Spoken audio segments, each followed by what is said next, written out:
Hello friends, welcome back to my YouTube channel. आज की इस वीडियो में हम कर रहे हैं इंग्लिश पार्ट। जो अभी DSSB ने एग्जाम लिया था 22 जून को। कौन सा एग्जाम था? Lab technician group 3 and 4।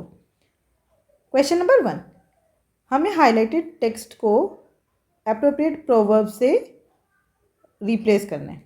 तो हमारा हाईलाइटेड टेक्स्ट क्या है? Going by the appearance the new boss seemed under confident administrator till the time there was a memo on all employees' desk with respect to punctuality. Sure enough, all assumptions about him proved wrong. मतलब वो क्या कहना चाहते हैं कि जो दिख रहा था वैसा नहीं था, है ना? तो इसका क्या होगा करेक्ट? इसमें से प्रोवर्ब कौन सी होगी? डोंट जज a book by its cover, don't bite the hand that feeds you, third don't put all your eggs in one basket, don't count your chicken before they are hatched. तो चलिए इन सभी proverbs का हम meaning देख लेते हैं। ठीक है, फर्स्ट प्रोवर्ब, डोंट जज a book by its cover. इसका क्या मतलब होता है? Do not form an opinion about someone और something based on their appearance. तो यही आंसर होगा, है ना?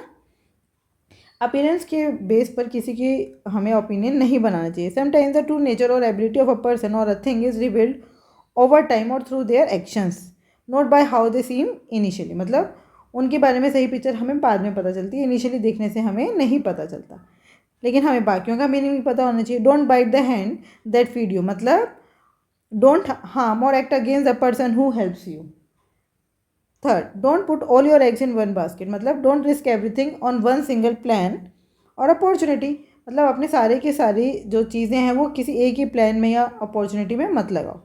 Fourth, don't count your chicken before they are hatched, मतलब किसी भी सक्सेस या रिजल्ट को एक्चुअल में होने से पहले काउंट मत करो। Right?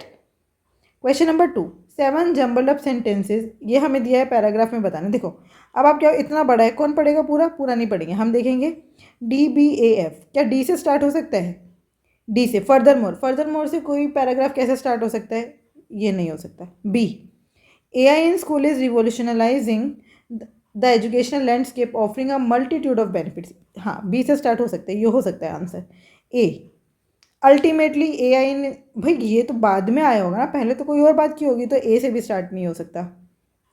F, it also facilitate, it किसके लिए आया पता नहीं, है ना? तो इसका मतलब एफ से भी स्टार्ट नहीं हो सकता। इसका मतलब second is the right answer. Question number 3, select the correct option. Option में हमें क्या दे रखा है? एन, नो आर्टिकल, द और ए। इसका मतलब हमें यहाँ पे आर्टिकल भरना है। She thinks dash rich waste a lot of valuable resources. कौन? The rich. यहाँ पे द रिच क्यों आएगा, ध्यान से समझना। देखो एक ही पर्टिकुलर क्लास है जो वैल्यूएबल रिसोर्सेज को क्या कर रही है? वेस्ट कर रही है। इसका मतलब यहाँ पे क्या आएगा? The. She thinks the rich waste a lot of valuable resources. Question number 4, Roshan's way of meeting moral dash by physical violence will not help us to restore civilities. यहाँ पे जो फिल इन द ब्लैंक्स है उसके place पे क्या आएगा? Deliberate insult. इसका synonym one word substitute करना है ना, इसके लिए आपको एक वर्ड सब्स्टिट्यूट करना है इनमें से। क्रिटिसिज्म, इल विल, रॉन्ग या अफ्रंट। तो हम मीनिंग देख लेते हैं। देखिए, क्रिटिसिज्म का मतलब होता है द एक्ट ऑफ एनालाइजिंग और पॉइंटिंग आउट फॉल्स और मिस्टेक। तो ये डेलिब्रेट इंसल्ट तो नहीं है ना? हम तो पॉइंट आउट कर रहे हैं faults. The act of analysing और पॉइंटिंग आउट फॉल्स और मिस्टेक।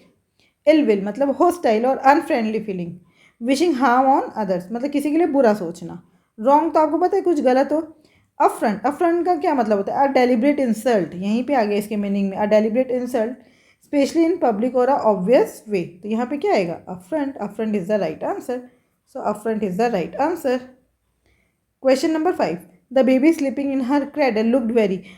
सोया हुआ बच्चा आपको कैसा लगता है? मैग्निफिसेंट, काइंड, टेरिफिक या एडोरेबल? सोया हुआ बच्चा तो एडोरेबल ही लगता है। तो चलिए अब हम इन सबके एक बारी मीनिंग भी देख लेते हैं। Magnificent means extremely beautiful, grand और इम्प्रेसिव। काइंड मतलब, काइंड तो आपको पता है, caring, helpful, coincident in behaviour. Terrific excellent, great. और कभी कभार इसका मतलब हो सकता है जो चीज़ हमें थोड़ी डरावनी सी लगे। एडोरेबल मतलब वेरी क्यूट, लवेबल, चार्मिंग और डिलाइटफुल इन अपीयरेंस। तो हम बच्चे के लिए क्या यूज़ करेंगे? Adorable. The baby sleeping in her cradle looked very adorable. Question number 6, select the most appropriate option to fill in the blank dash had she seen her friend when she started jumping with joy. देखिए यहाँ पे वो क्या कह रहे हैं, जैसे ही उसने अपने फ्रेंड को देखा वो खुशी से उछलने लगी। तो जैसे ही उसने अपनी फ्रेंड को देखा मतलब hardly had she seen her friend when she started jumping. और आपको ये पता भी होना चाहिए हार्डली के साथ व्हेन ही आता है, हार्डली के साथ क्या आता है, व्हेन। ठीक है, hardly had she seen her friend when she started jumping with joy. As soon as, जैसे ही उसने फ्रेंड को देखा, लेकिन फिर सेंटेंस का फॉर्मेशन गड़बड़ है। फिर क्या होना चाहिए था formation, as soon as she saw her friend, फिर comma she started jumping with joy. Seldom मतलब कभी कभार, तो कभी कभार तो यहाँ आ ही नहीं सकता। नो सुनर, नो सुनर के साथ देन आता है, और यहाँ पे हमें क्या दिया है, व्हेन। इसका मतलब यहाँ पे क्या आएगा, hardly. Clear. Next question, question number 7, choose the correct synonym. अब हमें बताना है सिनोनिम। जेन्युइन, जेन्युइन का क्या मतलब होता है, ऑथेंटिक, बोगस, अनएलॉयड, फेक। साफ ही पता चल रहा है ऑथेंटिक। जेन्युइन हमें पता ही है, जेन्युइन मतलब जो बिल्कुल ऑथेंटिक हो। बोगस का क्या मतलब होता है, बोगस मतलब कहते नहीं ये तो बोगस वोट है, तो इन सब का हम मीनिंग लिख लेते हैं, राइट। देखिए जेन्युइन मतलब हमें पता ही है ऑथेंटिक। जेन्युइन क्या होता है, जेन्युइन मीन्स रियल, ट्रू, है ना, तो ऑथेंटिक भी वही होता है। बोगस मतलब फेक। अनएलॉयड मतलब प्योर। देखो एलॉय होता है दो दो या दो से तीन मेटल्स का मिक्सचर, तो अनएलॉयड क्या है, मतलब pure, unmixed. Fake, not real, right. Question number 8, choose the word that best completes the sentence. He didn't study dash he failed the exam. वो नहीं पढ़ा इसलिए फेल हो गया। ही didn't study so he failed the exam. But नहीं आ सकता, but का मतलब होता है लेकिन। ऑल दो कैसे आ जाएगा, ही डिडंट स्टडी ऑल दो ही फेल्ड द एग्जाम, नहीं। He didn't study while he failed the exam, ये भी नहीं हो सकता। क्या आएगा, so. Question number 9, the following sentences when properly sequence form a coherent paragraph. तो देखते हैं हम क्या क्या है। देखो ए तो फर्स्ट पे ही आएगा, ऑप्शन से ही पता चल रहा है। Over the past several year climate change has steadily emerged as a significantly pressing global issue demanding attention. Furthermore, numerous governments across the globe have actively started investing substantial resources in renewable energy initiatives. Leading scientists warn that persistently rising global temperature may lead to severe and widespread environmental consequences. As public awareness grows, more individuals are becoming increasingly conscious of their personal carbon footprint and its implication. ठीक है, तो अब हमें देखना है B C D में से पहले कौन सा आएगा और बाद में कौन सा आएगा। तो अब क्या आएगा, एक ही बात देखिए। Leading scientist warn that persistently rising global temperature may lead to severe widespread environmental consequences, A C. फिर as public awareness grows more individual are becoming increasingly conscious of their personal carbon footprints, है ना। फिर D, फिर इसके बाद further more, अब government भी actively participate कर रही है, actively started investing substantial resources in renewable energy initiative. इसका मतलब बी आएगा सबसे एंड में। A C D B is the right answer. Question number 10, select the wrongly spelled word from the options given below. तो हमें बताना है कौन सा वर्ड जो है वो गलत है। चलिए, ट्रेमर, ट्रेमर का क्या मतलब होता है, जैसे झटके, है ना। जब अर्थक्वेक आते तो क्या होता है, ट्रेमर हमने फील किया है ना। तो ट्रेमर बिल्कुल सही है। ट्रेमर मतलब a slight shaking movement, a slight, मैं मीनिंग भी आपको साथ साथ बता दी जा रही हूँ। Slight shaking movement.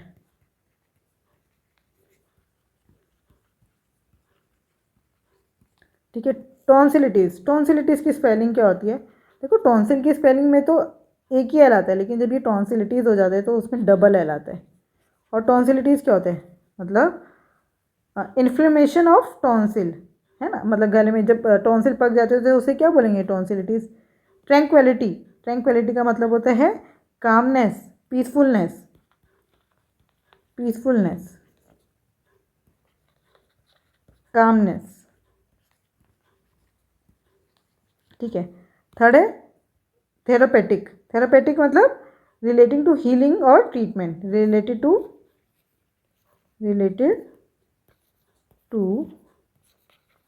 हीलिंग और treatment. Clear. Question number 11, in the following question choose the one that is closest in meaning of the given below. Hazy, hazy की नियरेस्ट कौन सा वर्ड है, विंडी, ऑब्वियस, मिस्टी या डिसर्निबल। देखिए, hazy का मतलब होता है अनक्लियर, जो हमें साफ साफ दिखाई ना दे या समझ ना आए या हम याद ना कर पाएँ, उसे हम क्या बोलेंगे, हेजी। विंडी मतलब जहाँ पे हवा हो ज़्यादा। ऑब्वियस, ऑब्वियस इसको अपोजिट हो गया, मतलब क्लियर, इजीली सीन और अंडरस्टूड। मिस्टी, मिस्टी मतलब जहाँ पर फुल ऑफ मिस्ट, मतलब कि लाइट फोग हो। अगर लाइट फोगी तो क्या होगा, वो नॉट क्लियरली सीन मतलब वेग, तो इसका सिनोनिम क्या हो गया, मिस्टी।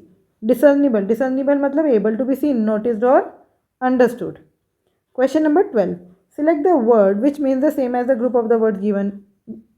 One who can use either hand with ease, मतलब जो अपने दोनों हाथों में से कोई भी बड़े आसानी से यूज़ कर ले, उसे हम क्या बोलते हैं, एम्बीडेक्स्ट्रस। उसे क्या बोलते हैं, एम्बीडेक्स्ट्रस। लेकिन ये जो बाकी के वर्ड्स हैं इनका मीनिंग भी आपको पता होना चाहिए। देखिए, एनीहाइड्रस, एनीहाइड्रस मतलब जहाँ पर something that contains no water, जहाँ पे पानी ना हो। लेट्रोडिक्टस, लेट्रोडिक्टस क्या है, scientific name for a genus of spiders. Amorphous, amorphous मतलब without a clearly defined shape और फॉर्म। क्लियर।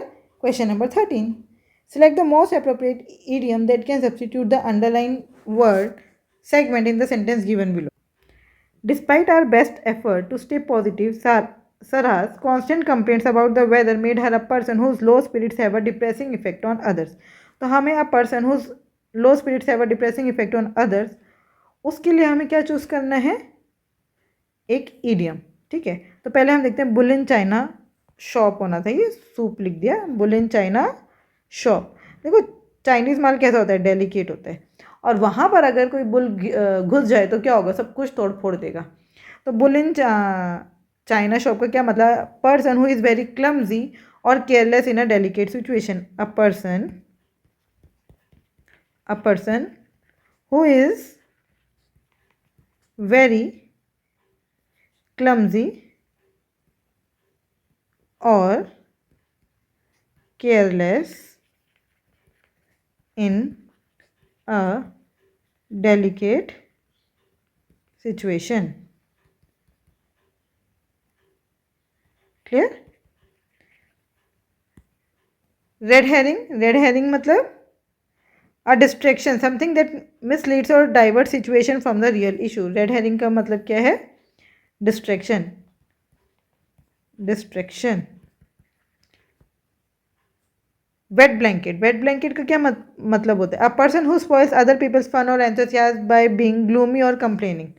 वेट ब्लैंकेट का क्या मतलब है, a person who spoils other people's fun और एंथुसियाज्म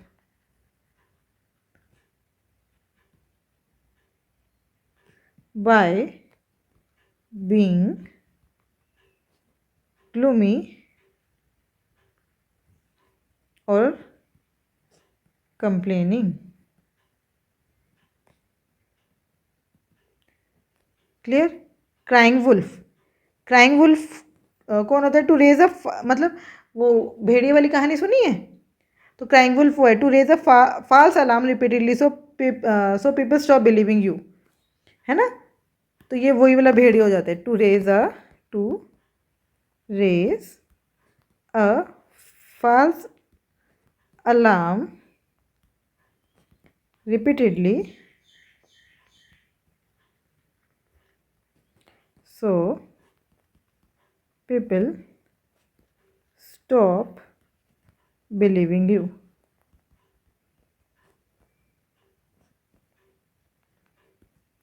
क्लियर। इसका मतलब क्या आंसर होगा, वेट ब्लैंकेट। सरा की कांस्टेंट कंप्लेंट की वजह से जो बाकी के लोग हैं वो भी डिप्रेस हो रहे हैं, तो वेट ब्लैंकेट का मतलब होता है a person who spoils other people's fun और एंथुसियाज्म बाय बीइंग ग्लूमी और कंप्लेनिंग। इट मीन्स इसके लिए क्या वर्ड आएगा, wet blanket. Question number 14, complete the following sentence by selecting the correct adjective. अच्छा, एडजेक्टिव क्या होता है, विशेषण, है ना। The dash condition of the patient was giving tension to the family. Condition कैसी होगी, नॉलेजेबल। अरे नॉलेजेबल कंडीशन होगी तो टेंशन क्या होगी फैमिली को, क्रिटिकल। क्रिटिकल कहते नहीं, ये बहुत क्रिटिकल कंडीशन में है, तो critical condition of the patient was giving tension to the family. Loud, overwhelming, loud मतलब तेज, ओवरवेलमिंग मतलब जो खुशी से बहुत ज़्यादा ही जिसके अंदर खुशी एकदम से आ जाए, ओवरवेलम कहेंगे उसे। तो ये इनमें से ना ये हो सकता, ना ये हो सकता, ना ये हो सकता। Question number 15, select the correct option to complete the sentence. In 2007, Iran reportedly captured 14 squirrels near Dash nuclear enrichment plant as they were equipped with spying devices। तो ऑप्शन से हमें क्या पता चल रही है, क्या है, आर्टिकल का क्वेश्चन है, तो क्या आएगा, Iran reportedly captured 14 squirrels near, एक न्यूक्लियर एनरिचमेंट के पास ना, किसी खास की तो बात नहीं हो रही है। तो Iran reportedly captured 14 squirrels near nuclear enrichment plant as they were equipped with spying devices. I hope ये 15 क्वेश्चन आपको बहुत अच्छे से समझ आएंगे। फिर भी कोई डाउट है तो आप मुझसे जुड़ सकते हो @maths PS1 टेलीग्राम चैनल पर। Thank you, keep learning, keep practising.